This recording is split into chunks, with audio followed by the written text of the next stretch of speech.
Guys, I've seen a lot of things in hockey, but I don't think I've ever seen a player punch a linesman and the end result is that the player goes back to the bench. No, I've never seen that either.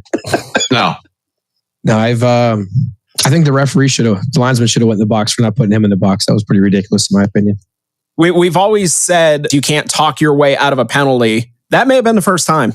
And he's German. I don't even know how much English he talks. He speaks. Punched the linesman right in the chest as the lineman was trying to pull him away. He punched the linesman right in the chest. The linesman pointed to the penalty box. He stood there and whatever he said for 5 or 10 seconds and then skated back to the bench. That's the kind of weekend we had. So certainly not advocating punching linesmen or referees, but apparently there is a way to get away with it. Gentlemen, how we doing?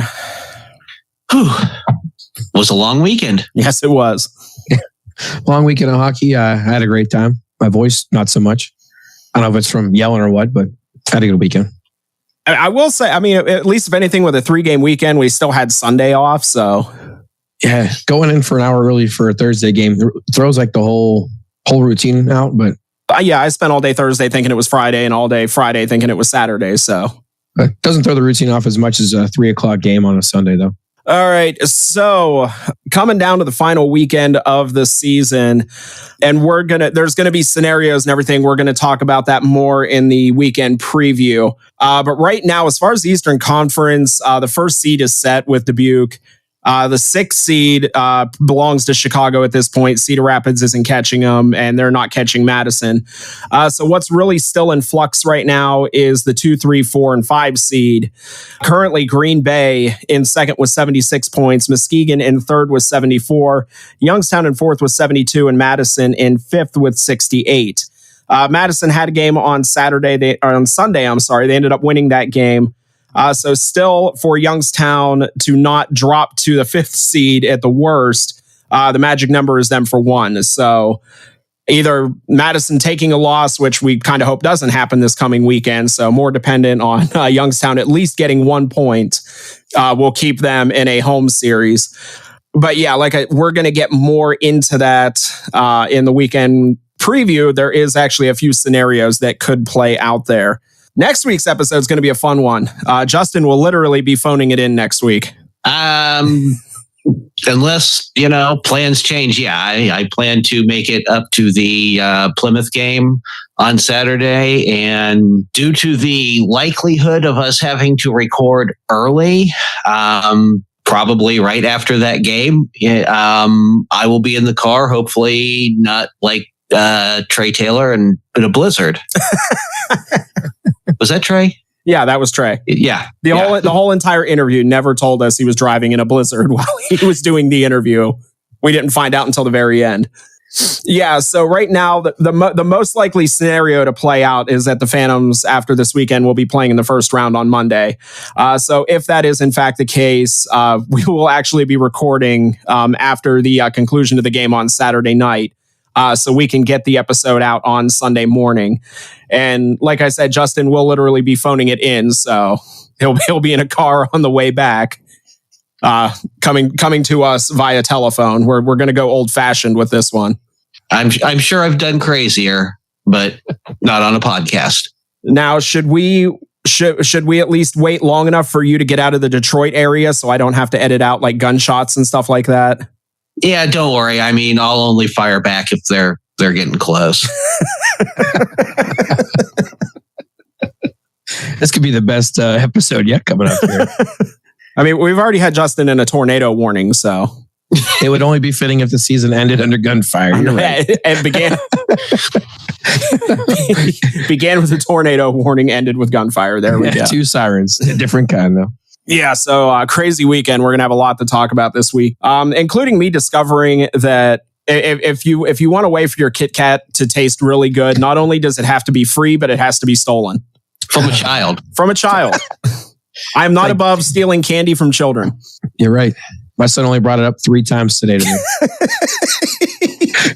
me. Honestly, Sam, I thought you were going to give it back. You're playing a joke. And then I saw you eating it. And if his eyes could have killed you, you wouldn't be in this conversation right now. puts $1 in a vending machine, nothing happens. Puts another $1 in a vending machine, and six Kit Kats shoot out. I felt I had to teach him a lesson about pride because he was very happy about the 6 Kit Kats he was holding in his hand. Right. I felt like I had needed to teach him a lesson about pride. Just pretend I'm the government and this is your taxes. This is dad tax, but and the best part of this story is tell everybody listening how many Kit Kats he ended up with when it was all said and done. Yeah, so he started with 6. He paid for 2. Sam took 1. And he handed out three Kit Kats to the players, 3 Kit Kats to the players that are coming off the ice after the jersey auction. So I left him with the original 2 that he paid for. All said and done, he got what he paid for. It takes a village to raise a child. So I was happy we were able to help him, help him with that life lesson. Thank you, Sam. I'm sure he'll be happy to hear. Yeah, I'm sure he sees it that way. All right, so we're going to go ahead and step aside for a minute. The weekend recap is coming up with the Dump and Chase podcast on Western Reserve Radio.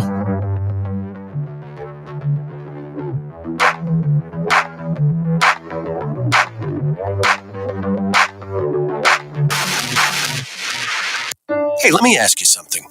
Would you seat your 3-year-old child on a windowsill? Would you seat them beside a lit fireplace or by the deep end of a pool? One last question. Would you seat your child in a car seat that's not correct for them? Car crashes are a leading killer of children ages 1 to 13. Secure their future. Seat them in the correct car seat. For more information, visit safercar.gov/the-right-seat. A message from the National Highway Traffic Safety Administration and the Ad Council. During the fall and winter, grilling season never ends, and Gessler Propane is your local supplier that makes sure you get your hard-earned money's worth. Why go to gas exchanges to pay higher prices for tanks not filled to capacity? Gessler Propane makes sure you're prepared for year-round grilling with 100% filled tanks at a reasonable cost. See Bob Monday through Friday, 10 to 4, and Saturday, 9 to 3 at Gessler Propane, 702 Youngstown Poland Road, Struthers, or call 330-755-9119. Gessler Propane. They got gas. This is Voice of the Phantoms and friend of the show, Matt Lipsack, and you are listening to the Dump and Chase podcast on Western Reserve Radio.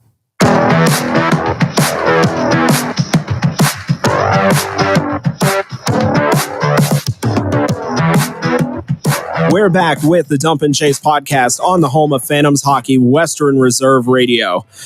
So, Youngstown welcoming Green Bay to the Covelli Center for 3 games, 3 very big games.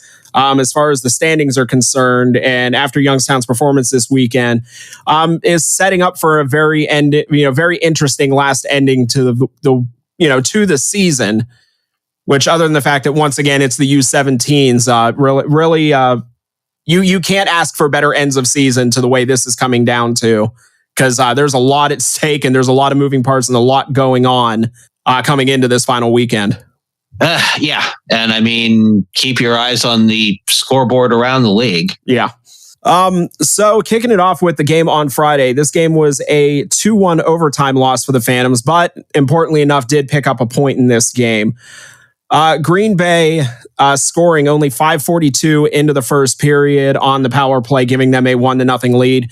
And that's basically how this game would hold all the way until 48 seconds left in the third period. Youngstown had pulled Aiden Wright for an extra attacker, and Tomasz Machu picking up his first goal of the season. I think him and Colson were 2 of the last ones, weren't they? I do believe so. On the roster, so yep. Took care of all that this weekend. Tomasz Machu, picking up his first of the season. And Connor DeHaro, who this kid has had a good couple of weeks. We kind of joke about like how much if you look at him, how much he has aged in the past year. Connor DeHaro looks like a man out there now. Yeah. And I mean, he's skating hard, fighting for the puck. So yeah, on Machu's goal that he scored there, DeHaro made a Herculean effort to keep that puck in the zone. Yeah. And to get it over to Mach. And that play doesn't happen if DeHaro doesn't do that. So. Yeah. Exactly. So Youngstown ties the game at 1. The game goes to overtime. So Youngstown picking up a point there. Only a minute 25 into overtime. Green Bay's Michael D'Angelo ends up getting the game winner. Not a great overtime for Youngstown. Did not really possess the puck at all in that overtime period. So, yeah, I mean, that's how 3-on-3 goes sometimes. I remember us playing Green Bay, I think in Rochester one time, where we possessed the puck almost the entire time, and Green Bay touched it once and they got a goal. So, yeah, it almost feels like overtime now is like you're trying to limit yourself to like maybe one or two quality chances, and other than that, it just seems like teams are holding on the puck for a shootout. I mean, it was supposed to open the game up, make it more exciting, and now teams are treating it more like a chess match and keeping their finger on the piece until they're sure they've got. Yeah, I noticed the Phantoms, they start out with 2 defensemen on the ice for the first half, and then they switch to 2 forwards on the ice for the second half of overtime. And the record's not all that great in overtime as it is right now, but I never have a good feeling when it gets there, I should say, because you never know what the heck's going to happen. Now, to be fair, we have seen worse overtime formats.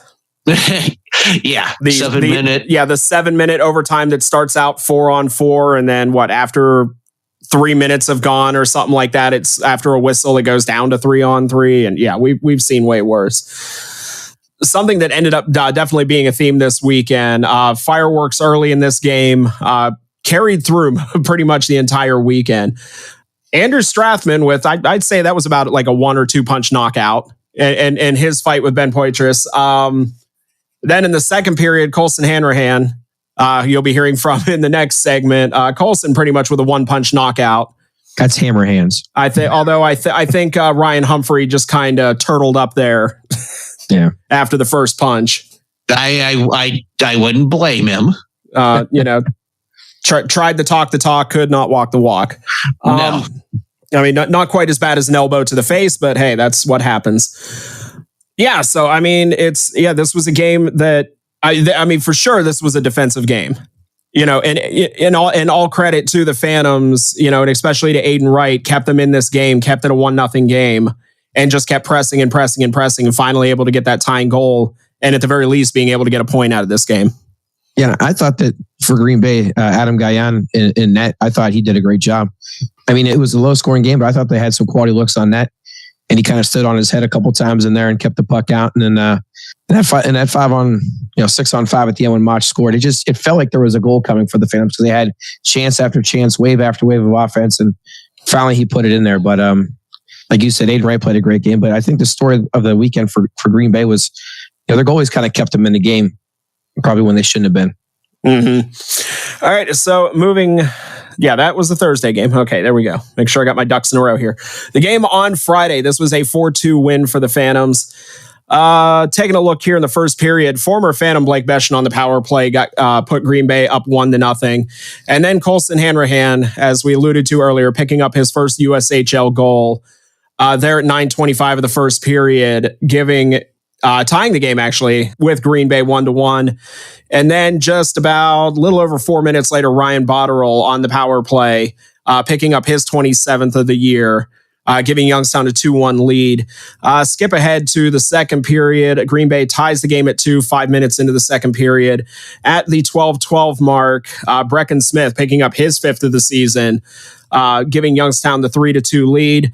And then in the third period, Nathan Lewis giving Youngstown the insurance goal there, assisted by Serrato and Botterill. So, I mean, we're going to be talking a lot about them coming up here. Yeah, this was, Youngstown not great in the shot department on Thursday, 5 in the first. Like you talked about, Dan, 15 shots in the second period, just kind of wave after wave, and then only 5 shots in the third period. Youngstown putting up 36 shots in this game.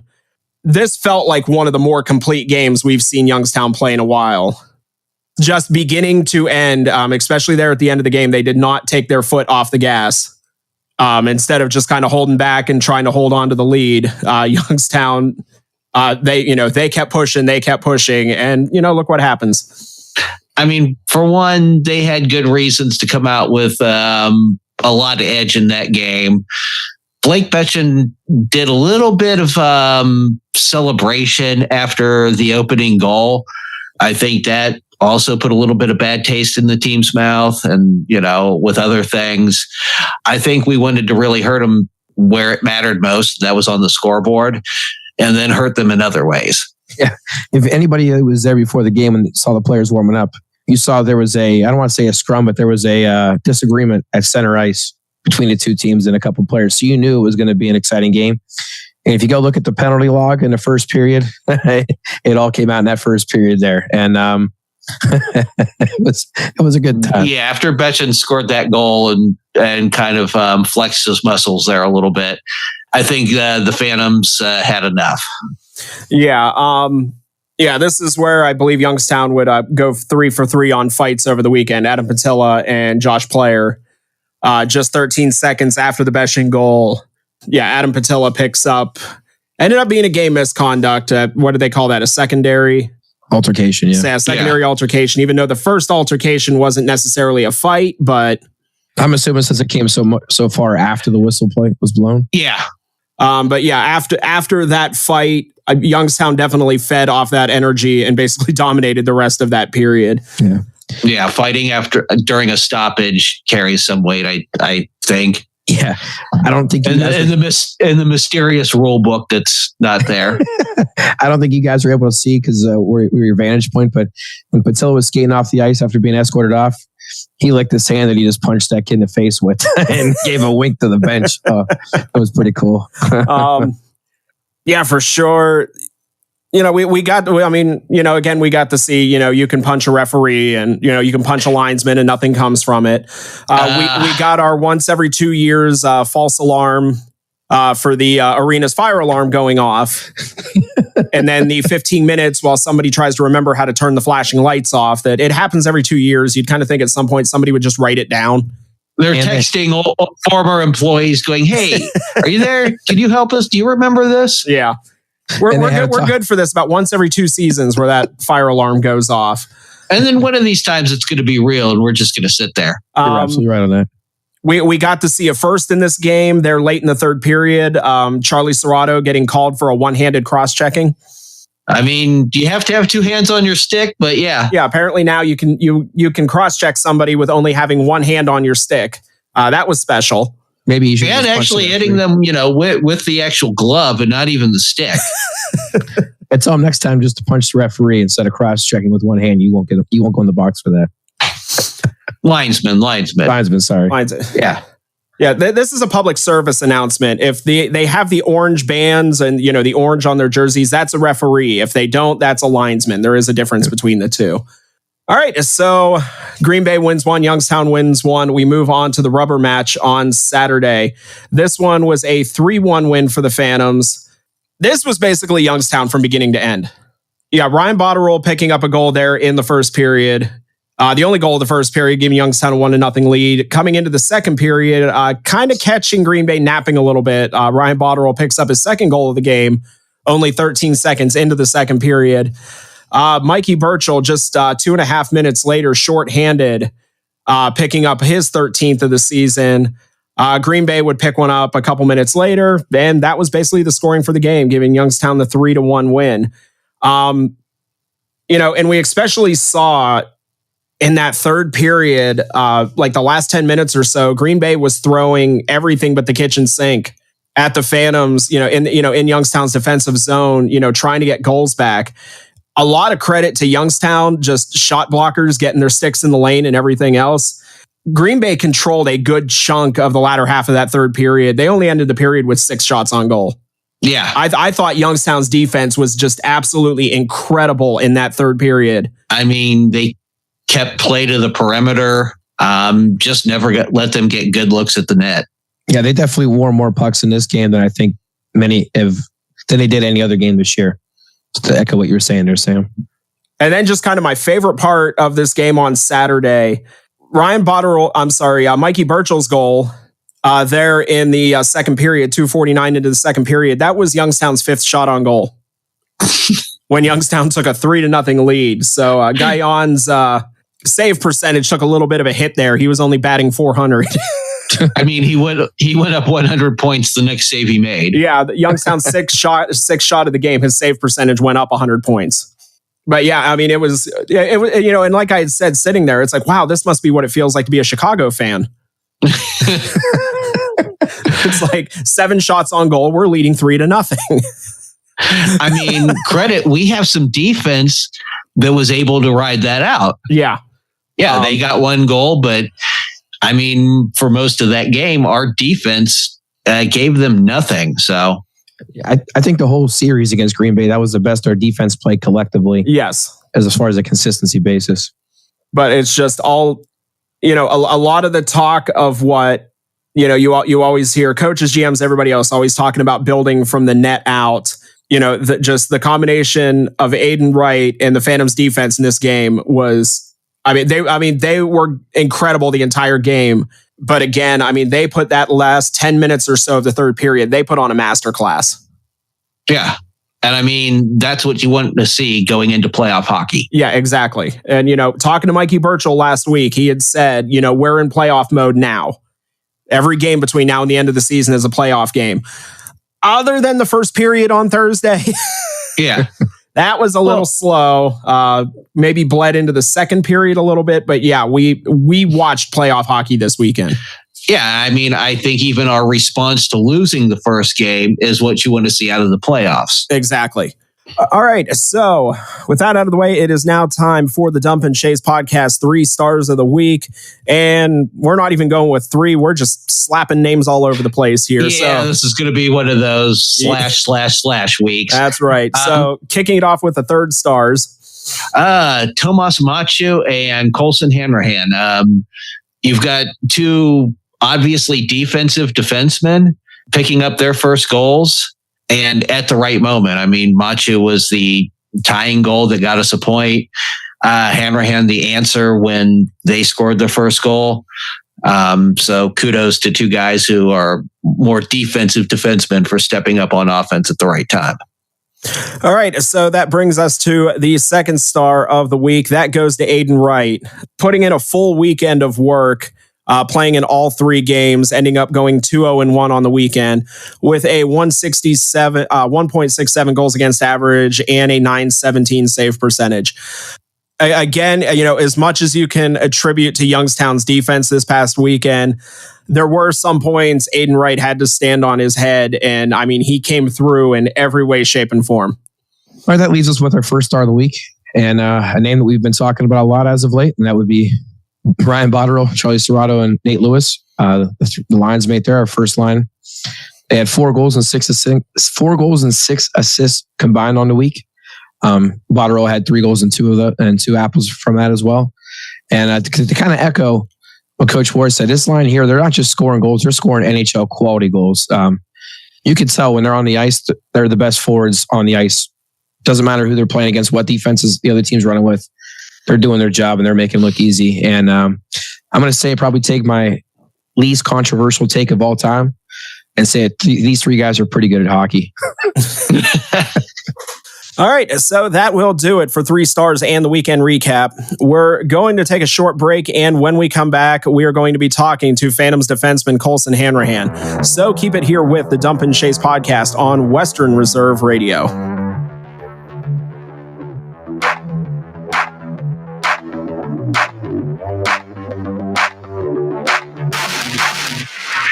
WWE superstar Alberto Del Rio. Take 1.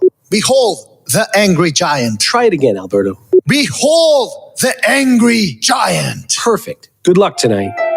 Behold the angry giant. Yay! Read me another one, Dad. This is WWE superstar Alberto Del Rio. It only takes a moment to make a moment. Take time to be a dad today. Visit fatherhood.gov. Brought to you by the U.S. Department of Health and Human Services and the Ad Council. Western Reserve Radio is the Valley's online source for sports talk and local live events. Tune in and be a part of their live weekly shows, as well as all of the hard-hitting action of Youngstown Phantoms hockey, high school football, and the GDFL. Find them at westernreserveradio.com. Tune in and the Live 365 app to be a part of the area's sports conversation. Be sure to visit them on Facebook at Western Reserve Radio and on Twitter at WR_radio.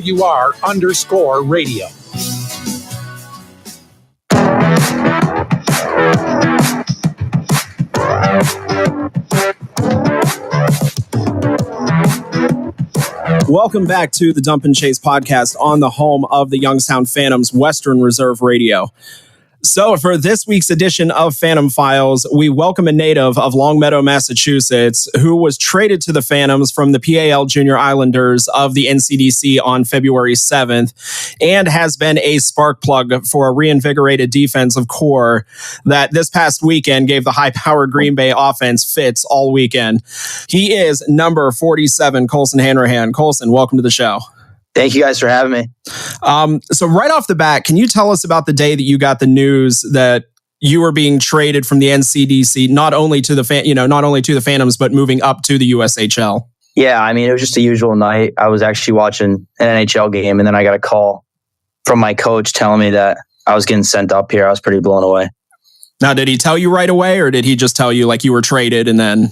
Yeah, no, he was just like, he just called me, and I mean, we don't really talk on the phone too much, mostly in person. So I was like, this is pretty strange. And then he just said, like, this is an opportunity you can't pass us up on. So he just let me know. Now, if I'm correct, which I've been known not to be on more than one occasion, your older brother Carter also played with the Junior Islanders. Yep, correct. And he's still playing there this year. You were both wearing the A's for that team? Yep. I mean, can you talk about that for a second? I mean, getting, at a high level, getting to play with, your older brother on a team. Yeah, it's pretty special, especially for my parents, just being able to come and watch both of us play together. And it's just great, like being around them and just leading the team. So, I mean, was there kind of you were moving on to the USHL, but at the same time, you were leaving your brother. I mean, was there anything to that or? Honestly, not really. Like, he was super proud for me. So there wasn't really much there. Like, obviously it's unfortunate leaving your brother and your whole team, but they were all proud of me and wanted to see me move on. Last season, around the time that here in Youngstown we're celebrating, a Clark Cup championship, the Junior Islanders were celebrating Deneen Cup, which is the championship for the NCDC. So first of all, congratulations there. Thank you. From what it looks like, the Junior Isles are in the East Finals again this season. Their East Finals matchup, coming up this weekend. So even with you moving on, I imagine you're still kind of keeping tabs on them, and have to be pretty proud of what they're doing. Yeah, of course. I've been following it all the whole way, especially because my brother's there still.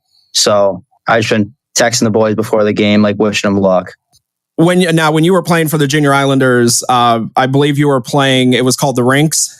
Yeah, we practiced at the rinks and we played games at Northwell Health Life Center. Okay. What was like the capacity there? Oh, at the rinks, it was probably like, I don't know, maybe like 100 people, but it'd be like slam packed if it ever got that much. So how is it that, one day you're playing at the rinks and then a few weeks later you're at the Cavelli Center, the school day game, you're playing in front of 5,000 kids? Yeah, I mean, it's an unreal experience. Like, we used to get probably 15 parents to our last game, and then I come up here and we're playing in front of like thousands of the people. It's pretty awesome. Have you played in front of crowds that big before? No, I never have. So just the noise level alone, just something you weren't used to.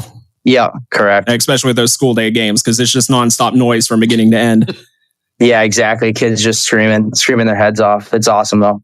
Now, on our end, from what it looks like you integrated into the Phantoms roster pretty easily. Everybody we talked to, that said that everybody took to you right away, and it didn't feel like somebody who was joining the team. It felt like somebody who had been with the team the whole time. Like, what did that feel like for you? Yeah, I mean, I was just really welcomed by all the guys. Like, they all took me under their wing. They didn't treat me like I was some guy that just got called up. So that really helped me mold my way in. Who's some of the guys you've become your hangout buddies so far since you've been here?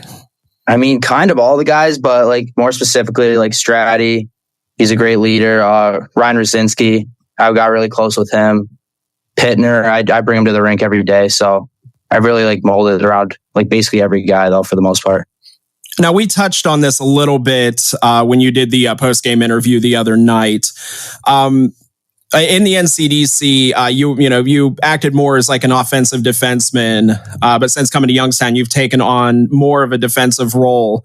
I mean, was that a transition you needed to make, or was that just always part of your game? You just kind of steered more towards the offensive side in the NCDC? Yeah, it was always a part of my game, being physical and being defensive. But in the NCDC, I was able to make more offensive plays. But here, obviously, it's a lot harder to do that. So and we have a lot of very solid defensemen that are very good at getting in the rush. So I kind of just locked it down on the back end and just kind of play my role and try to be physical. Now, we've seen you in 2 or 3 fights now. Have you taken boxing lessons at any point? Because any of these fights, we've yet to see you really struggle. Yeah, no, I actually did this past summer. Not knowing that I'd be having this many fights, but I took a few boxing lessons just to know how to throw an actual punch. Try not to hit him in the back of the helmet. Yeah, exactly. I've definitely done that a couple of times, though. Knuckles are still chalked up a bit, but now you know what those fights have earned you. What your nickname was for some people here? Yeah, I've heard a couple names going around. Yeah, the guys in my section call you Hammer Hands. And they oh, jeez, and they love you. I was going to say, as quickly as it seemed you might have gelled with the team, I think you picked up a lot of fans really quick. We like physical play here, so yeah. All right, so going back to the beginning, how'd you get started in hockey? I started when I was 2 or 3. I believe I picked it up because my brother started skating right before me, but before that, nobody in my family ever played hockey. So is it just something to do? Take the kids down to the rink, sign you up, and see what happens, or? Yeah, I actually never got the full story on that, but I mean, I believe that's what it is. All right. Did you play any other sports growing up? Yeah, I played lacrosse, which my dad played lacrosse, so that's how I got into that. So you thought you'd just make it harder and do it on skates? Yeah, exactly. You were pretty good at lacrosse, weren't you? Yeah, I was pretty good, growing up through high school. You offered a scholarship to play lacrosse? Yeah, I was to University of Massachusetts Amherst. Wow. So it was kind of hard, steering away from there, but gotta do what you gotta do sometimes. Was there a point where it came down to a decision between lacrosse and hockey, or did you always feel like you were going to go the hockey route no matter what? Yeah, I mean, after I was talking to a couple schools for lacrosse, it was sort of do I just finish out my season or my senior year and go to college for lacrosse, or I ended up making the decision to play hockey, obviously, and that made me skip my senior year and have to do online school and start playing juniors. So it's sort of if I just stay in school and go to college or do the whole juniors thing. Okay. So now just overall, how have you been doing just overall your time in Youngstown? Oh, I've loved it here so far. I mean, I love the fans of the game. I like how they everybody's gritty out here, and I play golf with the guys. There's always something to do though out here. Are you any good at golf, or? Can't say I am. In case any of the boys are listening, if they weren't though, I'd say I'm pretty good. But no, I lose probably 10 balls every time I play. So you're not quite to a Ryan Rusinski level yet. No, he's nasty. So when you looking back, this 3-3 series with Green Bay, as physical as that series ended up being, being who you are, were you somebody that was just kind of, licking your chops, waiting for that next shift, or, asking coach if you can play 30, 40 minutes that night, or? No, I'm never really asking for playing time, but yeah, I love games like those, series like those. It felt like playoffs for the most part, just out there making sure you finish every hit and then just sticking up for your teammates, obviously, if somebody does something dumb on the other team. All right. So before we let you out of here, we're going to rapid fire some questions at you. Starting out, so far, what's your favorite food spot in or around Youngstown? That's a good one. I got to say, there's this taco place by my house. Here, Kelsey, what's it called? Condados? Condados. Tacos. I don't know if you guys have ever had that. That's pretty good. Yeah, it's a good spot. Okay. What's the worst nickname you've ever had? And if you say Hammer Hands, Dan's going to cry. No, it's not that. I don't know. Usually Cole, I guess. I don't usually like Cole, but I mean, it's easy for most people to say. Right now, what do the boys call you? Hanny. Hanny? Okay. Yeah. All right. Dan, you can put the tissues down. You're good. If you haven't figured it out yet, Dan has been a massive fan of you. I mean, we all have, but Dan has taken it to another level these past couple of months. Yeah, it's not just your fighting; it's the way you play. Like you said, the grittiness, and I think Youngstown. That's what we're known for. It's what we love about it, and the team as a whole, I think, represents the city very well with the way you guys play. Appreciate that. Yeah, I mean, I agree with that. All right. So who was your favorite player growing up? Well, I'm a Bruins fan, so I got to say this is a tough one. I don't want to say anybody wrong here. I'd say Bergeron for the Bruins just because he was a leader, but defensive wise, I'd say probably Johnny Boychuk. Well, if you play your cards right, there is a very healthy pipeline between Youngstown and Boston. So, yeah, I know. we from college to professional, we have phantoms like littered all over the Boston hockey scene. So, yeah, I've heard about that. Play your cards right; it's a possibility. Apparently, Boston scouts love coming to Youngstown. What's your favorite movie right now? Not a huge movie guy, but I'd say Step Brothers. Just like it's classic, but I mean that's just a good movie. Get a couple laughs every time. That may be the first one we've gotten that I've heard of the movie. Why? We don't go to a lot of movies either. Yeah. All right. So, what's your favorite TV show to binge? I'd say Outer Banks. Like, I'm not really a huge TV show guy either, but Outer Banks, like when it comes out, I'm definitely ripping through that pretty quick. All right, we're 2 for 2 that I've heard of. We're doing good. Right now, who's your favorite musical artist?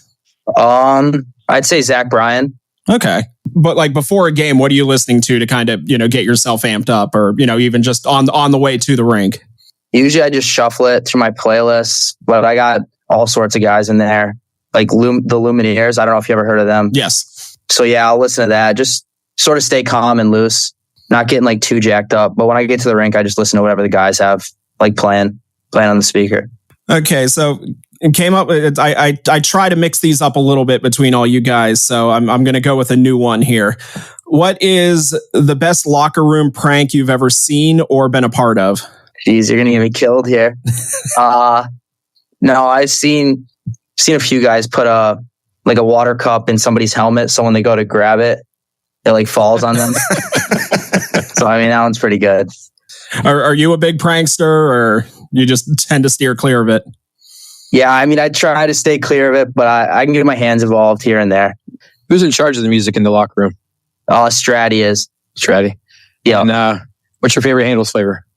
Handles flavor. Oh, I got to go Oreo. I actually just had it like before I got on here, so that's one of my favorite.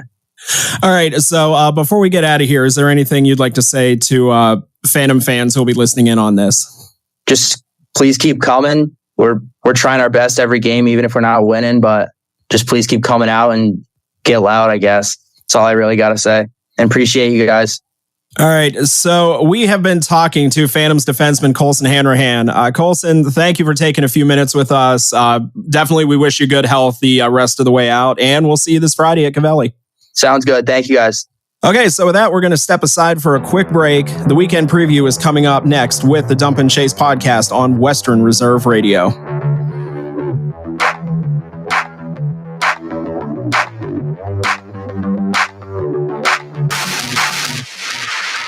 In the small town of Elmira, New York, a boy was born into an all-American family. The odds of him achieving his dream in the fashion industry? 1 in 23 million. The odds of having a child diagnosed with autism? 1 in 68. I am Tommy Hilfiger, and my family is affected by autism.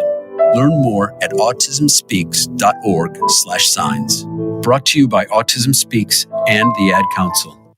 This is Voice of the Phantoms and friend of the show, Matt Lipsack, and you are listening to the Dump and Chase podcast on Western Reserve Radio.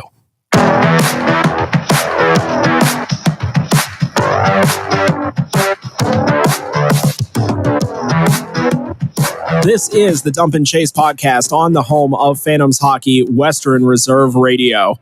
So for the weekend ahead, the last weekend of the regular season, starting out, of course, with the Eastern Conference schedule on Friday, Muskegon will be at Chicago. That'll be the first of a 2-game series there. Green Bay at Madison. That's the first of a home and home between those two. Waterloo will be traveling to Dubuque, and Des Moines will be traveling to Cedar Rapids. Then on Saturday, game 2 of Muskegon at Chicago, the second of the home and home between Madison, this time traveling to Green Bay, and Cedar Rapids will be at Dubuque, with which brings us to the Phantoms final weekend with the U17s coming to town for a game and then Youngstown heading up there for a game. And we had talked about way back at the beginning of the season, this will be the first time in Phantoms history the season ends on the road. That's going to be a little weird. And I'm hoping, knock on wood, I'll be making the trip up for that one. But I mean, it is what it is. And we have to just play our game and not worry about any of the noise. Do we blame Dustin Lynch for this? Yes. Don't know who he is. I don't even know who that is. I don't even know who he is, but I'm blaming him. He's a country star. That's why he's playing a concert on Saturday. Yes, he deserves all the blame. Yeah, so, like we talked about, we'll have the next episode unless a miracle happens, which we'll get to here in a second. But unless that miracle happens, we'll have Justin on the road helping with the recap of especially the Saturday. This may be the first time we had a road correspondent ever on the show. Well, I mean, I've made offers to do stuff like that, but it's never worked out quite like this where we have to be recording. Yeah. This will be a thing you could add to your resume, Justin. Road correspondent for the Dump and Chase podcast. If the Phantoms make another long run in the playoffs, Dan, buckle in because I turn into a dictator with the scheduling. It can be pretty brutal. Yeah, can't cancel your bocce ball tournaments. Oh. Again, if I remember correctly, when it was all said and done, we had 7 or 8 playoff episodes last year, like in between rounds. And I mean, it seems like 10. I know there was a lot. I know we did a lot. But yeah, so these are going to be coming fast and furious. If the Phantoms do make another run, these episodes are going to be coming fast and furious, trying to keep up with everything. So yeah, these will be the final 2 games of what ended up being a 6-game series because one of those games, something flipped and we had to play the 18s again.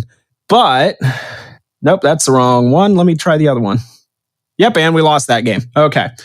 But yeah, this will be the final 2 games of a 6-game series between these 2 teams. Youngstown so far on the season 4-0 against the U17s. Of course, September 30th, the banner raising at the Cavelli Center, Youngstown winning 12-0 in that game and setting some horrifically unrealistic expectations for the rest of the season of what going to a Phantoms game was going to be like. It was fun. It was fun. And then the game on November 24th, that is a 5-4 win for the Phantoms. And then January 26th and 27th were the last time these 2 teams played. Youngstown winning the first game 2-1 and then winning the second game 5-1. Altogether, Youngstown has outscored the U17s 24-6 this season. Of course, the 12-goal game having a lot to do with that. Yeah, just looking at looking at some of the numbers, the U17s have only been 1 for 16 on the power play against Youngstown. So definitely one of the teams we've been more successful with the penalty kill. We're not even going to talk about the power play numbers on this one. Yeah, so U17s coming into this weekend, their USHL record, 5-25-3. So combined with the 18s, that is last in the Eastern Conference. Kind of where they used to be. It's been a little while since they've fallen that far down. I kind of miss fighting them for, a top seed, or one of the top 2 or 3. But I'd rather be facing them than Muskegon. Yeah. Youngstown coming into this weekend with a record of 31, 19-10. That is 4th in the Eastern Conference. I mean, there's not a ton we're going to say about this. I mean, the U17s have only won 5 games all season. Granted, one of them was last week, but it's one of those things on paper. Yes, we should beat them. Stranger things have happened, especially this season. The games still have to be played in their entirety. In no way, shape, or form can you take this as an automatic win. Yeah. We have to show up and play our game. So basically what this comes down to, thankfully it was a very late night text message from Matt Lipsack pointing this out to me. And then once I went and looked, a lot of talk about, hoping we can keep far enough ahead of Madison to not have, end up dropping down to the 5 seed. and talking about, keeping the 4th seed, maybe, eking our way up to the 3rd seed. Turns out the 2nd seed is still in play right now. I thought the road games were a lot further apart than what they actually are. And I think everyone did. So basically, as far as the Phantoms staying in 4th, basically 3 scenarios here. The Phantoms staying in the 4th seed. Basically, the magic number is 1 to keep Madison in 5th. So just Youngstown getting 1 point this next weekend will keep them in 4th when the playoffs start. So yeah, just 1 point there. If Green Bay gets 1 point, if Muskegon gets 2 this next weekend, that would keep Youngstown in 4th place. Then we talk about as far as the possibility of the 3rd seed. For that to happen, Youngstown would have to win these next 2 games, and Muskegon could get no more than 1 point this next weekend with these 2 games with Chicago. Now, what we're going to call the miracle scenario. For Youngstown to end up with the 2nd seed in the 1st round bye. First off, Youngstown wins out, of course. Green Bay would have to lose both games versus Madison in regulation, and Muskegon can get no more than 1 point versus Chicago. If that were to be the case, Youngstown would end up tied with Green Bay in the number of points and the row number, which is regulation and overtime wins. If a team wins in a shootout, it does not count towards that row number, but the row number is the first tiebreaker. The second tiebreaker is the head-to-head, which actually between Youngstown and Green Bay, Youngstown won the head-to-head between the 2 this season. So in that confluence of events, were that all to happen, we would be the 2 seed. And again, stranger things have happened. And if that did play out, we would look at this last weekend as being the biggest weekend in Phantoms history. Yeah. We're having the makings of what could be an absolutely wild weekend of hockey coming up. The fact that the Phantoms could be as far as 5th or rise as high as 2nd, just because of a way of a couple games go, just shows in this league how precious each and every point is every single game. In a 62-game season, every point matters. And you will have me rooting for both Madison and Chicago in the same weekend. And that in itself is a miracle. Yeah. Now, again, this is the long shot. There's a lot out of the Phantoms' hands for this to happen. And they just have to focus on what they're doing. You're talking about Chicago getting 2 wins over Muskegon. Muskegon, I believe, is like 5-0. 5-0 against Chicago this season. With the argument, Chicago's been on a good little run here as of late. Muskegon has not played Chicago since then. And Muskegon-Chicago is one of those matchups that no matter the records, nothing is guaranteed. Right. And Chicago really does not have much to play for. They can't go up in any. They're kind of locked in the 6th. This past weekend when they clinched their playoff berth, they kind of sat their top line in the very next game. So there's no telling what Chicago is going to try to do this weekend. Yeah. Coming in, I mean, Madison's still going to be playing with the assumption that a couple of wins might jump them up to the 4th spot, and a home weekend. So, I mean, that's going to be their mentality coming in with Green Bay. So, and let's face it, Green Bay just played a really hard 3-game series and only came away with a point. So, yeah, momentum is not in their favor, whereas Madison maybe a little more. Yeah, Green Bay, of course, losing 2 of 3 games this past weekend. Muskegon this past weekend dropped both of their games to the U18s. And Madison this past weekend, let's see here. Yeah, they split with the U17s and then beat Cedar Rapids on Sunday. So, and again, Madison, Green Bay, interstate rivals. That's, that's a rivalry game for those 2 teams. Throw everything out the window. All bets are off in these type of games. And that is going to be another series between these 2 teams where, irregardless of positioning, there's going to be a lot of pride on the line. Absolutely. So, yeah, it's, what? I'm going on the hope that we talked about before, the 2 things you need in a season is luck and you need health. Youngstown is finally to the point we have health. No, maybe just a little luck. Yeah. Yeah. Justin, when you looked at the line chart on Saturday, your reaction was, wow, we have healthy scratches. Two players essentially on the IR who have been on the IR for a little while now, injured reserve, who have been that way for a while now, and 2 healthy scratches. You were very excited about that fact. I mean, not seeing SUS. Yeah, not seeing suspended, not seeing injured. Yeah. And, you need luck, which Youngstown has had 0 of this season. Can either of you think back to any point where you'd say, wow, we were lucky there anytime this season? Really, I only thought about that when Pittner elbowed that kid in the head this weekend, but they ended up getting him with they ended up getting anyways. That elbow wasn't luck. That was right. Skill and good aim. By luck, I meant he didn't get penalized for that. Yeah. That was skill and good aim right there. And I mean, let's face it, we all know what was coming. And we did get a little bit lucky there. That could have been called a lot worse. And I think that's not what I'm going to call luck. I'm going to call that karma. Yeah. Torrey Pittner getting a 1-game suspension for that elbow. I'm fine with that. I'm perfectly fine with that suspension. Little karma. I would like to think we've had no luck this season. Maybe we've just been saving it up for one good weekend. I'd like to think that, but again, I mean, we just have to focus on beating the U17s and let the chips fall where they may. 4 points, yeah. All right, so the game on Friday at the Covelli Center, that will be a 7:05 puck drop. That is trivia night that was just announced, so I guess we'll see what goes on with that.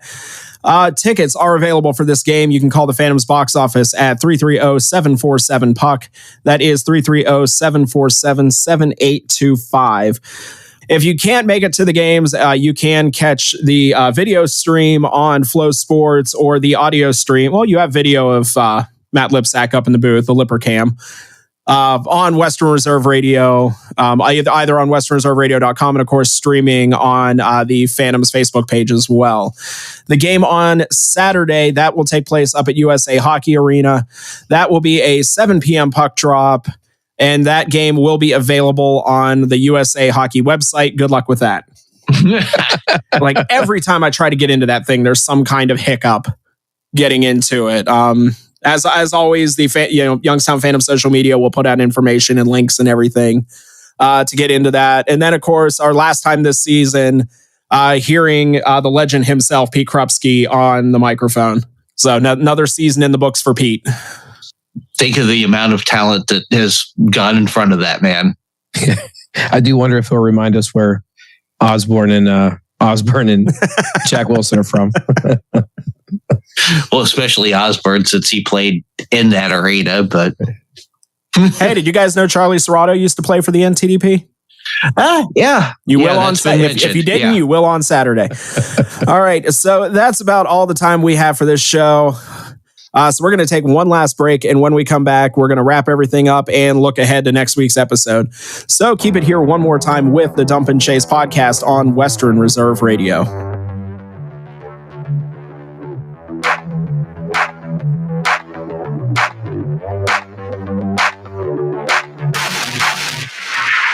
Western Reserve Radio is the Valley's online source for sports talk and local live events. Tune in and be a part of their live weekly shows, as well as all of the hard-hitting action of Youngstown Phantoms hockey, high school football, and the GDFL. Find them at westernreserveradio.com. Tune in and the Live 365 app to be a part of the area's sports conversation. Be sure to visit them on Facebook at Western Reserve Radio and on Twitter at WR_radio.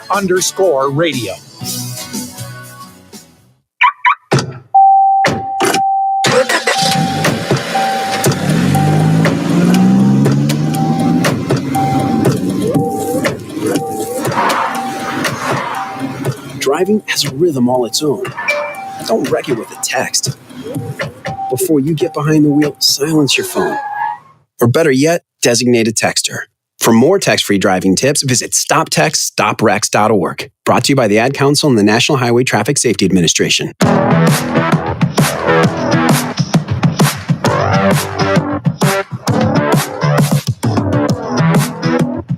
We're back, and that will do it for this edition of the Dump and Chase podcast. A massive thank you to Colson Hanrahan for coming on this week's episode. And as always, a big thank you to all of our listeners for hanging out with us this week.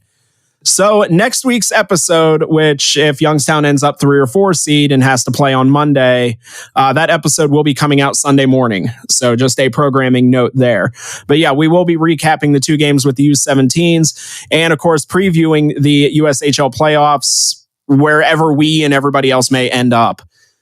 So you can hear this show every Wednesday on Western Reserve Radio, either on westernreserveradio.com, the Live 365 or TuneIn apps, the Western Reserve Radio Facebook page, and Twitter pages. I'm getting worse at this as we go along.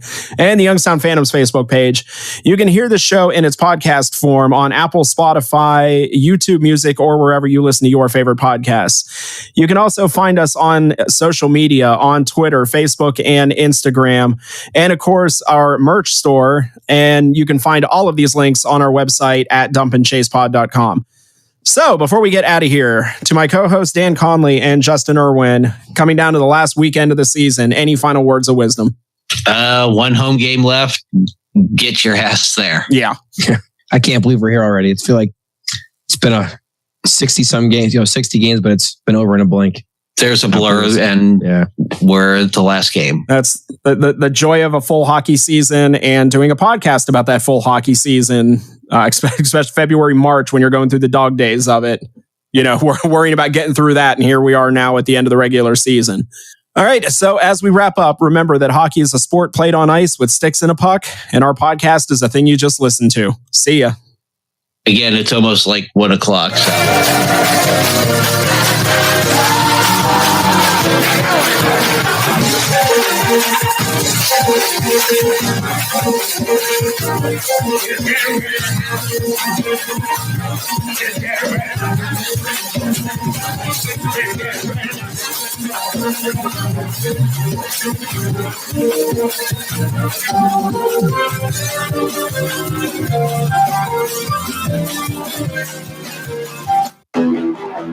You know a spot, but not just a spot, the spot. Actually, with the 2023 Nissan Frontier, you know a bunch of them. But the key to these great spots? Being able to reach them in the first place. Your spot is out there. Find your Frontier in the 2023 Nissan Frontier with standard 310 horsepower, advanced tech, and 281 pound-feet of torque. Welcome to Calvin's Barbershop. You all got to see this. I don't even want to know what you're looking at on that phone. Well, you should. I was learning about the dangers of high blood pressure and that we need to get ours checked regularly. High blood pressure can increase the risk of heart attack or stroke, but this text program can help keep it at a healthy range. Just text Barbershop to 97779 to sign up. I'll get right on it as soon as I'm done with this baby panda video. Text Barbershop to 97779. A message from the American Heart Association and the Ad Council. Golf in the Mahoning Valley starts at Mill Creek Golf Course. Come out to the 36 beautiful hole design course by Donald Ross, and golf lessons are available by calling the team shop at 330-740-7112. Don't forget about family fun nights on Friday and Saturday evenings, a family of 4 with cart for only $25. Or visit the Wick Recreation Area and the lighted Par 3 course. Book your tee time today at 330-740-7112 or online at millcreekmetroparks.org. What do basketball, choir, drama club, and marching band all have in common? They're all high school activities that offer learning opportunities not necessarily found in the classroom. They take up just a fraction of a typical Ohio high school's budget, and they go a long way to giving young people the tools they need to thrive. High school activities, they're more than extracurricular. They're extra important, too. This message presented by the Ohio High School Athletic Association and the Ohio Interscholastic Athletic Administrators Association.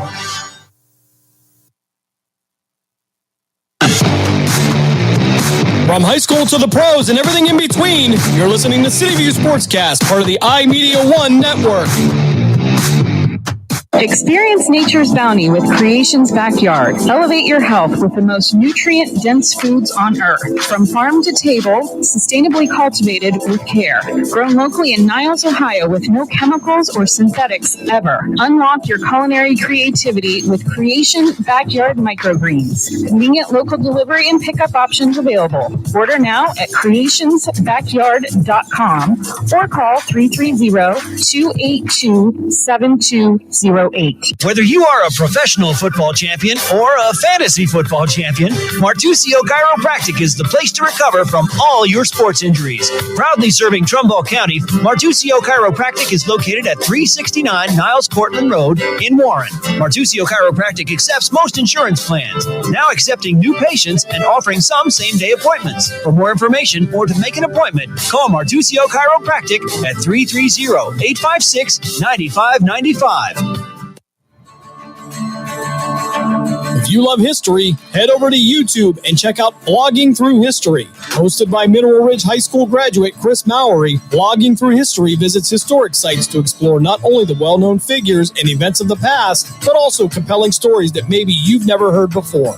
Chris would also like to wish his niece Amira Emsch and the Mineral Ridge Rams the best of luck for a successful 2023 season.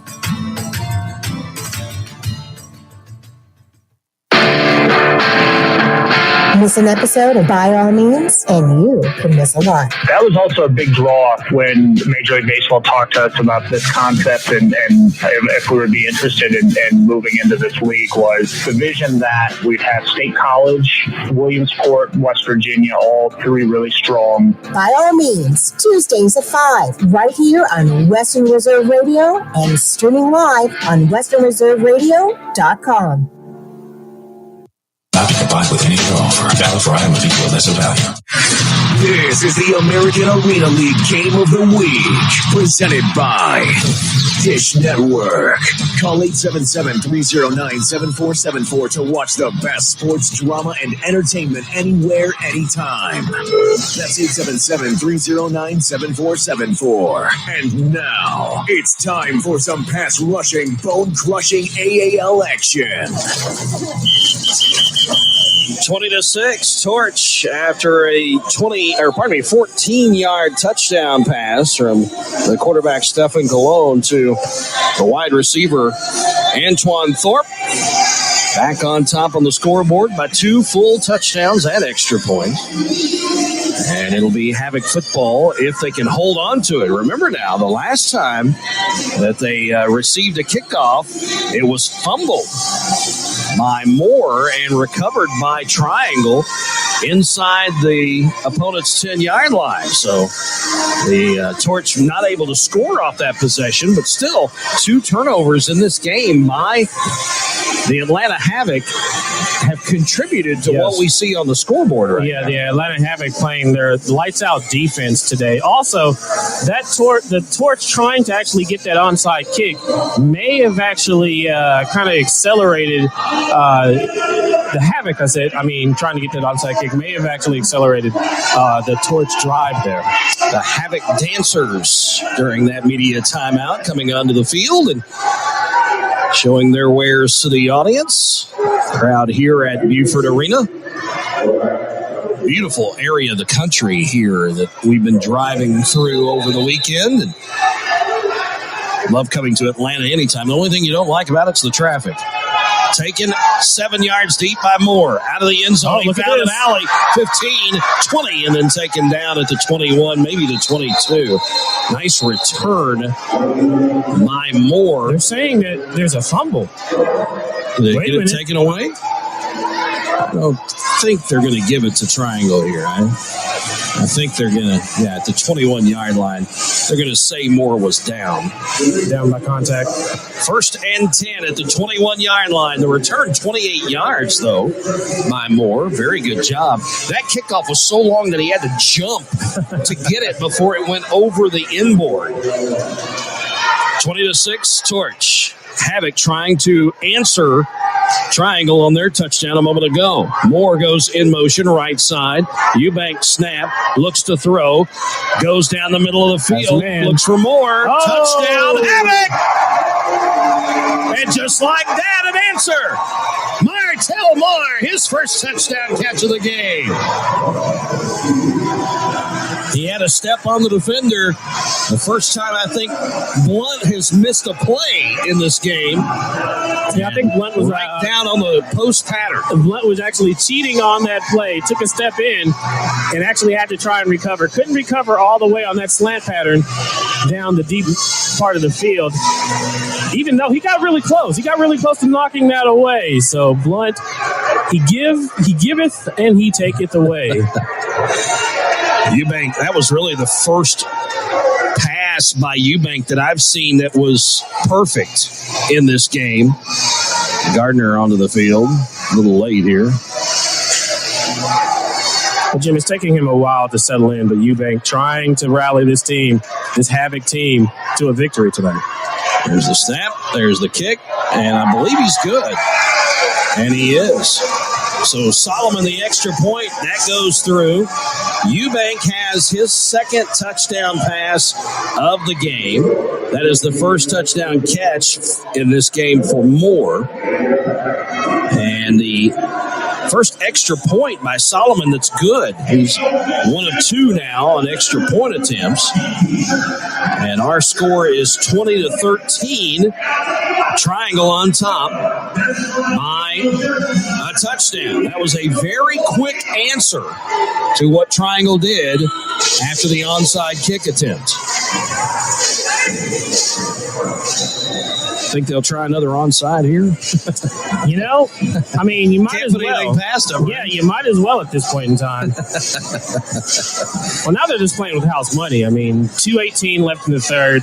You were down. I mean, it was getting quiet in this arena. This arena is packed out here. This Buford Arena, large capacity crowd, probably over half from what I'm actually looking at right now. But being down 20-6 was no joke. Hey, and look at this. Solomon punched it through the goalposts, and that in arena ball is a point. Yes. And they needed that point from that missed field goal earlier. Now they're in a position they could win the game with a touchdown and an extra point. And they add that point onto the board. So the kickoff goes through on Solomon's kick. He kind of makes up for missing the extra point by getting the kickoff through. And it's 20-14 now. And the ball will be placed at the 5-yard line for Triangle for their first play from scrimmage, 1st and 10. In motion is Leveus. They throw, though, to the wide side, and hit immediately is Rowe. He got tattooed by L.J. Jackson, the Clark Atlanta product. Tell you what, L.J. Jackson, I mean, he launched himself into the defender. You used to see that in the NFL. You can't do that anymore in the NFL. He just straight up launched himself into that defender. That was a hit, fellas. They actually give a yard to Rowe on the catch to the 6. 2nd and 9. Cologne with Strayhorn, the running back behind him, the big 245-pound fullback. They tried him early, but they haven't went to him in a while. In motion this time is Rowe. Pressure now down the middle of the field, looking and incomplete. And a flag is thrown. Yes. They wanted Thorpe down the fly pattern on the right side. He got tangled up with the defensive back, Pharrell Lewis. And Lewis, the Weber State product, gets called for the pass interference. Well, Pharrell Lewis had a hand on, who was the receiver? Had a hand on Thorpe. And that's what caused the actual pass interference. You can't hold the guy's hand and skip down the field like they were. Now, they still have a loose ball down here in the end zone that I'm not sure they remembered on the pass play. The penalty will take it to the 16-yard line. It will be a first down. 1st and 10 from the 16, but this ball's still in the end zone. Better watch that one if you run down to that end of the field. We're ready to go. 1st and 10. They're going to let it go with less than 35 seconds remaining here in the third. In motion, a receiver left side. They're going to go instead to LaVeus, and LaVeus catches it at midfield, knocked into the boards right after he caught it. Are they giving him a first down for that? He was right near the sticks when he got hit. Now, where are they going to spot this? Where did he hit the board after being contacted by the defender? He got the 24-yard line, still on his side, and it wasn't LaVeus, it was Jordan Evans who was the man who caught the ball, and that's the end of the third quarter. It will not be a first down. It'll be a couple of yards shy. 2nd and 2 coming up for Triangle. They lead by 6, 20-14, and the fourth and final frame coming up here on Sports Radio America.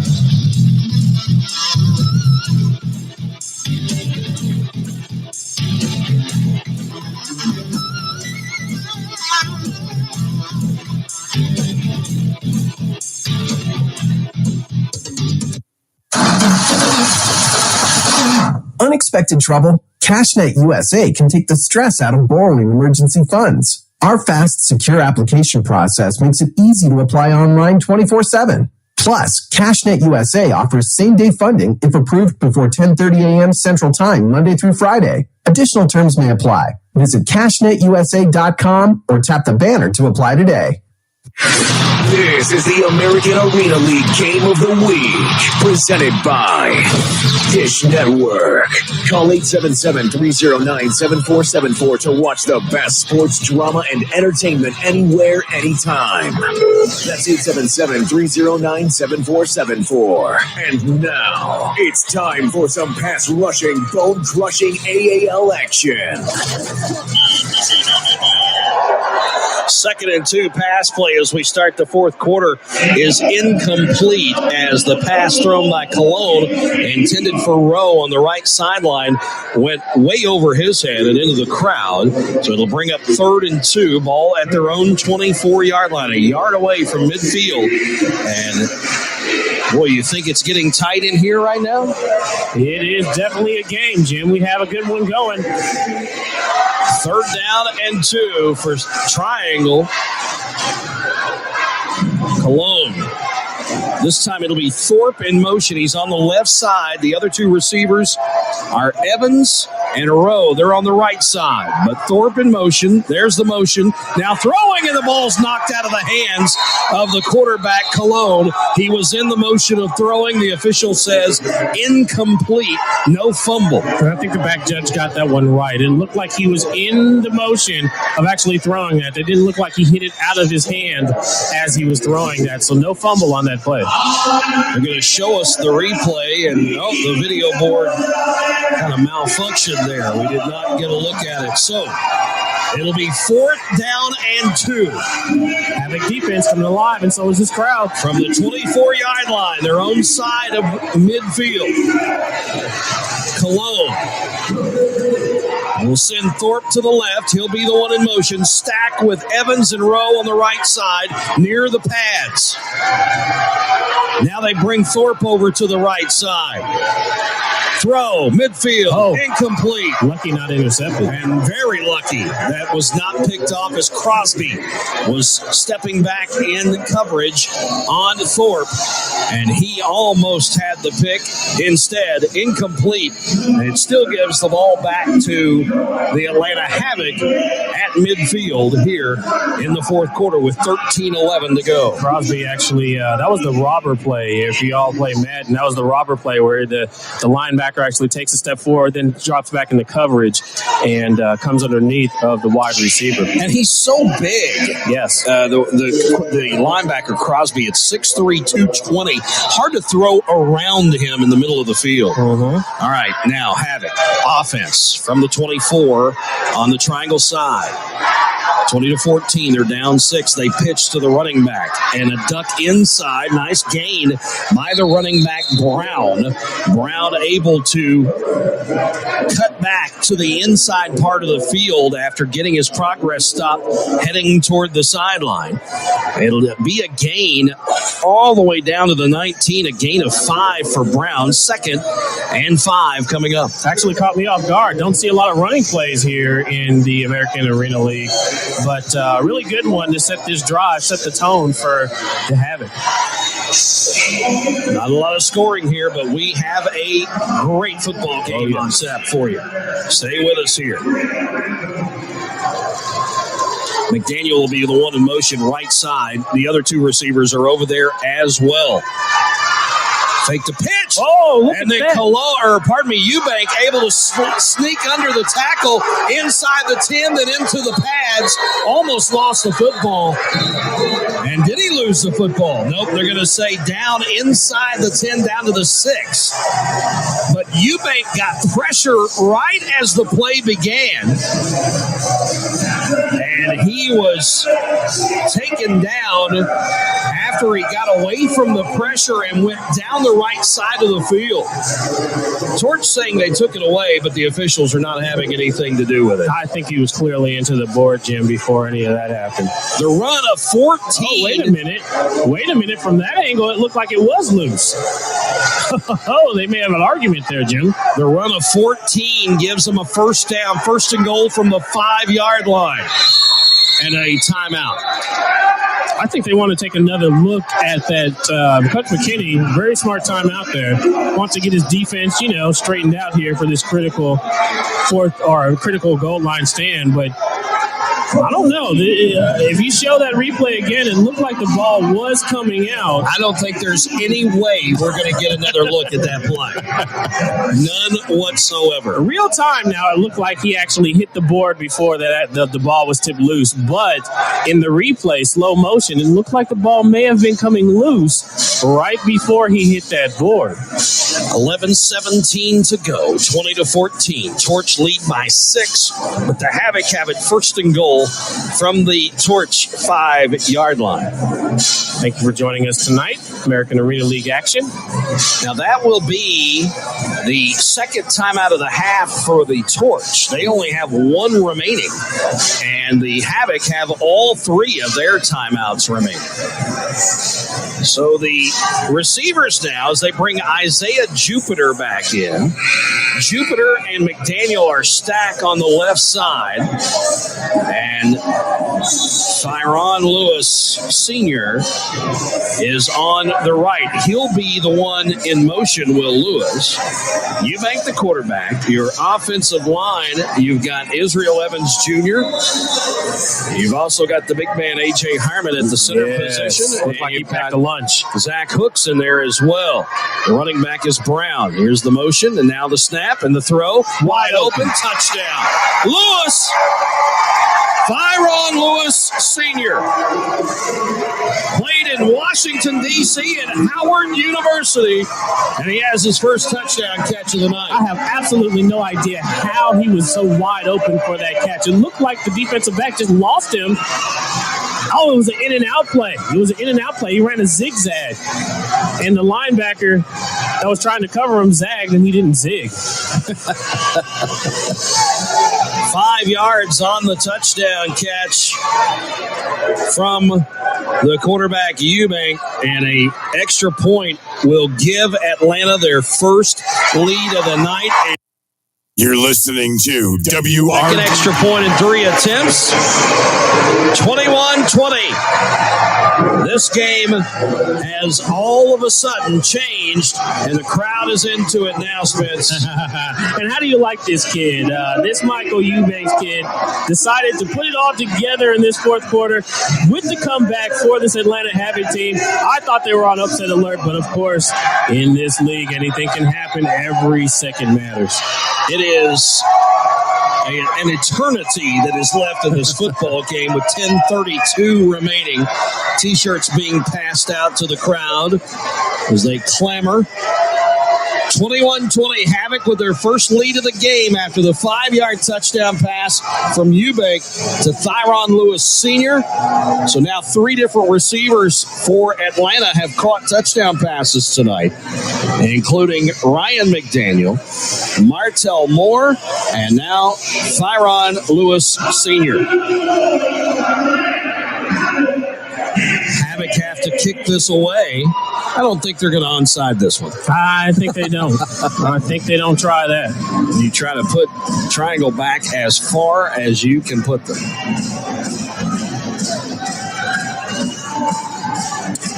We have an update for you now in the Kansas-Villanova game. With 11:33 to go in the first half, Villanova leads 22-7 over the Kansas Jayhawks. Yeah, that's about right. That Villanova team, I didn't think that Kansas team actually, to have a 1 seed was amazing for me. I thought they were a 2 or 3 by their play. But they won the Big 12. Kickoff hits the scoreboard. That may cost them. Out of play. It's a touchback, I believe, and the ball will be placed at the 20-yard line. Solomon couldn't keep it away from the scoreboard in the middle. Like I said, when you're kicking in this arena, you have to choose an alley either to either side of the big video board in the middle of the ceiling. And that time, Solomon went right at it.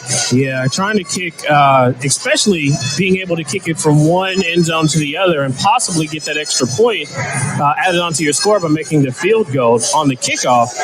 That's a science project. That's a physics project, trying to actually get that parabola right at the right angle so that you can miss the actual scoreboard but still have enough distance to actually get it through. You may be the first guy in a sports broadcast to sneak in parabola. Yeah. I'm impressed. Congratulations to me then. All right, triangle now. Down 1. First time they've been down. How do they respond? All 3 receivers left side. Now they'll bring Leveus to the right side in motion. And Cologne to throw. Looking, pressure away from the sack. Back at the 12-yard line. Getting to him was Lampkin and Stallings. Larry Stalling, the big defensive lineman out of Grambling State. He was first and then got help from Lampkin to bring him down, but Cologne just slipped down more than anything else. And I'm surprised Lampkin doesn't even get home even more than he does. Big 94 out of Arkansas, Razorback product, is getting double teamed, but he's still getting through the line, folks. He's still getting through the line on the double team. 8-yard loss on the sack. Triangle in a world of hurt now. 2nd and 18. In motion goes Leveus. Going to throw it in the middle of the field and knocked away. It's a fumble. Here's a penalty flag.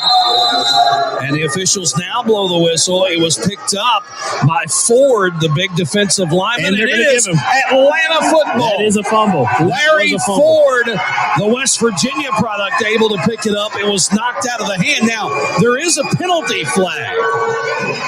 There is a penalty flag on the play. Holding. Are they going to call holding against Atlanta? They're going to decline that. No, holding against Triangle. They're going to decline and the penalty is declined. So Atlanta now with the football, and this thing's going to be very close to the end zone. The 7, maybe the 8-yard line.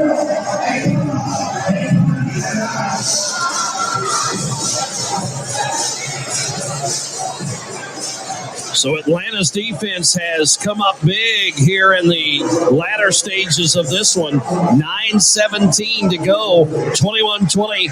Atlanta with the lead. Torch getting their defense on the field late.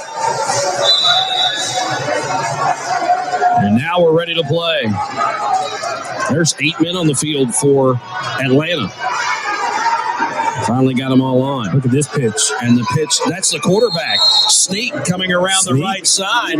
Quarterback kept it in Eubank, and he got inside the 5-yard line down to the 4 before he is knocked into the boards at the 4.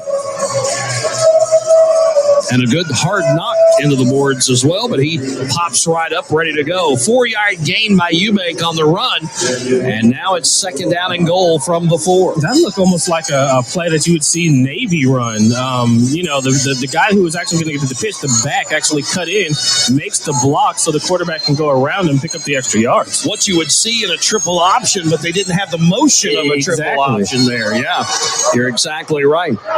8:20, clock becoming an enemy of the triangle torch. Eubank has a man in motion in McDaniel.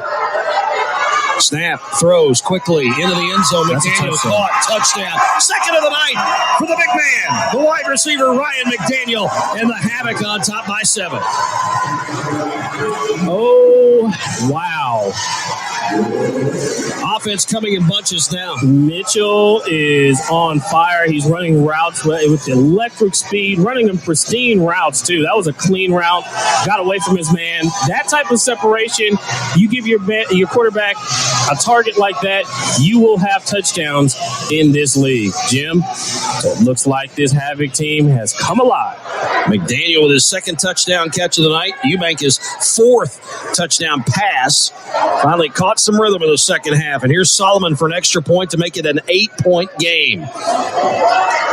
McDaniel has catches for touchdowns of 21 and 4. Snap, set, kick. Was it good? It was. Looked a little off to me, but I'm at the side. The officials dead on. I think it just snuck over that left post, Jim. Solomon has 3 extra points in a row after missing his first try. And the score now 28-20 with 7:01 to go in the game. Havoc coming alive in the fourth quarter now. They have scored 2 touchdowns, 3 since the 3:05 mark of the third period. And all 28 of their points coming here in the second half.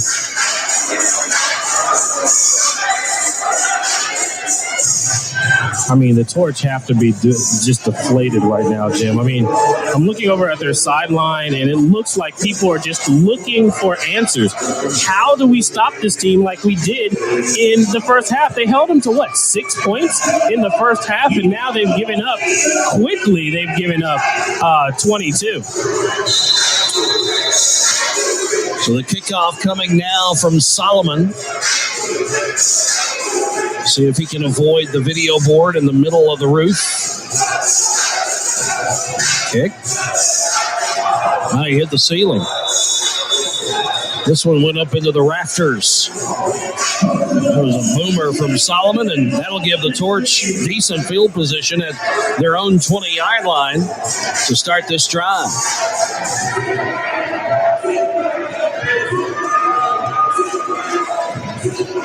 So the Havoc coming alive in the second half. They now have an 8-point lead. Torch with time left, 7:01 to go.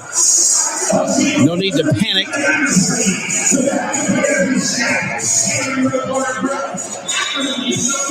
Rashad Hunter out there is one of the offensive linemen on this drive. So is Tobias Brown.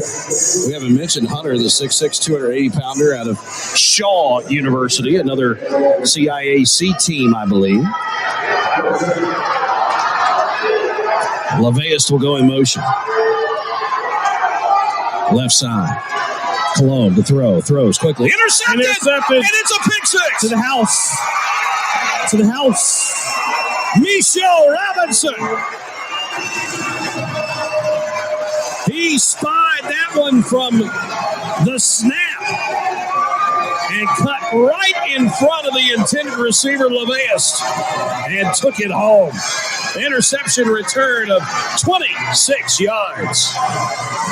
And you have to actually run through your routes. This Torch team, bad habits coming up. Got to finish your routes. Got to help out your quarterback there and come back to the ball if you're the Triangle Torch. I mean, this game was in their grasp. They were up 20 on this. They were up 14 on this Havoc team on the road. 15, actually. I think it was 20-6 at one point. Yeah, you're right. Yeah. Or 20 to, was it 20-6? It was 14. 14, okay. Yeah. So up 14 on this Havoc team. And live math, folks. Don't do it. And now the extra point attempt coming from Solomon. Time getting away from the torch here. Down 14, could be 15 after Solomon boots this one. High snap, and I don't think he got it. Did he? He got it. Wow. He went through. Wow. Fourth extra point in a row for Solomon. Well, now that Solomon's back on track, watch out. 35-20. And just like that, Jim, this whole game turned on its axle. A 29-0 run. Oh, my goodness. 29 unanswered points by the Havoc. There are going to be a lot of laps. A lot of people running laps after this one. And a folding Triangle Torch team on the road in the second game of the year for them in the second half. Up 13-0 at the half, up 20-6 in the third quarter midway through. And now 5:09 remaining. It's been all Havoc for about the last 15 minutes of game time. Evans is going to return the kick. Back with him is... Or not, yeah, it is Evans. Pardon me. It is Evans, and Judkins is also back with him, but Evans will be the one that will return this if it comes down. Solomon's hit the roof 2 times in a row. Once on the video board and once in the rafters. Crowd beginning to thin out a little bit now as the Havoc take a commanding lead. 5 minutes to go in this game. And the torch manufactured. It hits the board again. Third in a row that hits the roof from Solomon. And it'll be the 20-yard line for the torch. And I'll be honest with you, with 5:09 remaining, I think the torch have to answer on this drive in some way. They have to get points on the board. So Cologne will lead his troops out. 35-20 Havoc.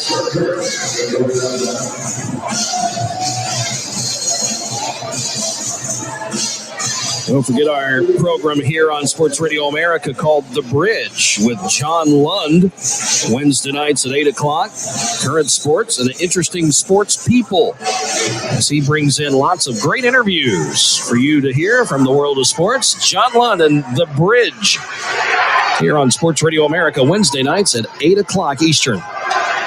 In motion, Leveus to Cologne. Pressure. Going to have to get away from it. Does. Throws down the field and is incomplete. Threw it high for Thorpe at midfield, and he couldn't bring it in. It's a miracle that Cologne was able to get away from the rush and even get it down the field. And big A.J. Harmon saying, I had you. And A.J. Harmon, if he's trying to get you, then he usually gets home. That guy, that Georgia product, I mean, he's a bulldog. Think about what you have here with the Havoc. You got a lot of SEC players out here showing out on this team. I can understand. I mean, the conditioning for the Havoc seemed to be just much better than the Torch tonight. Torch have got to get something going offensively. Have not scored since the 6:35 mark of the third quarter. In motion, Leveus to throw. Stepping up in the pocket, throwing. It is complete to Thorpe across midfield. A little slant pattern from the side. Actually, it's Brandon Rowe. Rowe caught the pass and got across midfield before he was tripped up at the 21-yard line of Atlanta. It is not a first down. They need another yard for a first down, so it's 3rd and 1. 9-yard pickup on the pass play to Rowe. Rowe will be the one in motion this time. Every receiver to the left side of the offense. He'll be the outside guy in motion. Move. Cologne in trouble. Cologne in trouble and sacked. And getting to him and taking him down is Stalling. Stallings, another sack for the Havoc. His first of the game. But A.J. Harmon was back there as well. And they're getting after it right now. Oh, yes. One of the guys that's getting beat is Tyson Fernandez, 6'3", 320 out of.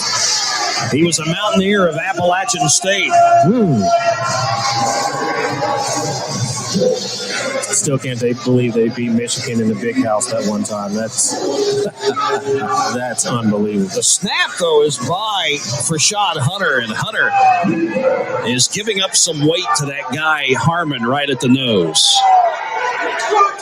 It is 4th and 10. Cologne sneaks through. Penalty flag down. He gets tackled, but let's see what the flag is. I think they're going to call holding. Holding against the offense or the defense? I think it's against the offense, Jim. And they will decline. It is holding against Triangle, and that will end the possession. And Atlanta will take over, and with 2:13 to go. You never want to say that they're out of it, but it's kind of grim for this Torch team. It's getting ugly now. And the clock actually keeps running until the final minute.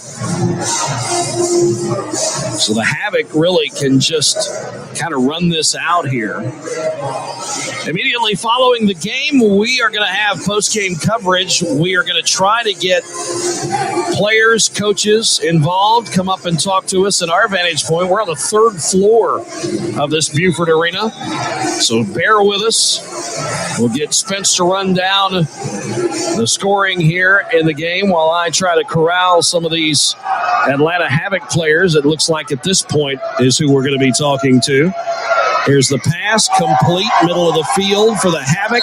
They go to the receiver, Isaiah Jupiter, his first catch of the game. And he's able to get inside the 15 on a slant pattern down to the 11. And it's a gain of, I believe that was a gain of 11. First down. And a whistle now with 1 minute to go. Michael Eubank has been Johnny on the spot in this 4th quarter. I'll tell you what, you're talking about flipping a switch. I'm not exactly sure what was said to him, but Coach Boo Mitchell probably lit a fire under him saying, hey, we got to get this done. And I tell you what, I haven't seen a turnaround in American Arena League football, of course, that happened that quickly. I mean, that's 29-point unanswered. Hard to believe. 35-20 your score. Timeouts remaining 3 for Atlanta, only 1 for Triangle. You think they'd like to have a couple of those back that they used early on in the second half. Try and stop the clock.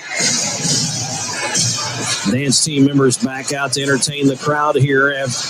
We have reached that timeout when the clock has 1 minute remaining. That is all that's left in this game. The Havoc trying to hold on. They'll probably try, I would think, Spence, to put another score on the board here. Well, if they do, that probably souths it away. Chances with the Torch getting the football back, they're not going to be too worried about it. It'll definitely salt this game away if the Havoc are able to put another score on the board. And they're in perfect position to do so. Even another field goal will take this game out of the reach for the Torch. It was looking grim for the home crowd. Midway through the 3rd quarter, a 14-point lead for the visitors. But since then, it has been all highlighter green uniforms. And the Atlanta Havoc putting a hurt on the Torch for the last quarter and a half. Well, there's a lot to learn here from the Torch. You know, you got to play 4 quarters of football. And 3 of those quarters were